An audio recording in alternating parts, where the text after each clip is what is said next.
Article 48 इस चीज को बोलता है कि देखिए गाय वगैरह जो है और भी जो जानवर वगैरह हैं कृषि के क्षेत्र में इस चीज को बताता है कि जो कृषि का क्षेत्र है उस पर विकास के लिए ध्यान दिया जाए, क्योंकि एक बेसिक सी बात है, अनाज जो सबसे इम्पोर्टेंट चीज है इस देश में। यहाँ तक कि आप इस बात को जान लीजिए, अगर कोई जिलाधिकारी है मान लीजिए, उसके जिले में किसी भी चीज से कोई इंसान मर जाए, उसकी जिम्मेदारी उतनी उस हद तक आती है, बट उस हद तक नहीं आती। अगर किसी आतंकवादी अटैक में भी कोई इंसान मरता है तब भी वो एक चोट बच सकता है, उसके ऊपर बातचीत हो सकती है। बट अगर भूख से कोई मरा उसके जिले में तो वो नप जाता है बिना सुने जो है। अगर गवर्नमेंट को पता पड़ा कि भूख से किसी जिलाधिकारी के क्षेत्र में कोई मरा तो जिलाधिकारी नाप दिया जाता है, वहां कोई संभावना नहीं होती वाद विवाद की। इतना इम्पोर्टेंट अनाज है।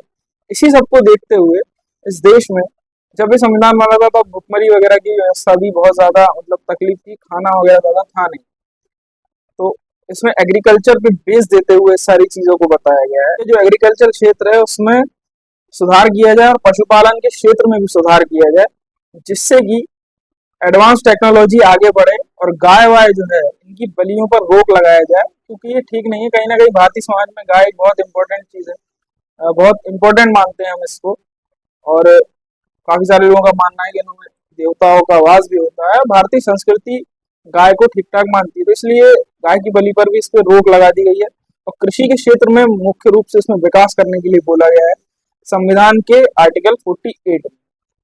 और ये बात कही गई है कि राज्य इस क्षेत्र में सबसे ज्यादा काम करे, जितना हो सके उतना काम करे, और खुली छूट है राज्य को ये सब करने की। साथ ही साथ गाय ही केवल नहीं, गाय के साथ जितने भी दुधारू पशु हैं उनकी बलियों पर भी रोक लगा दिया जाए।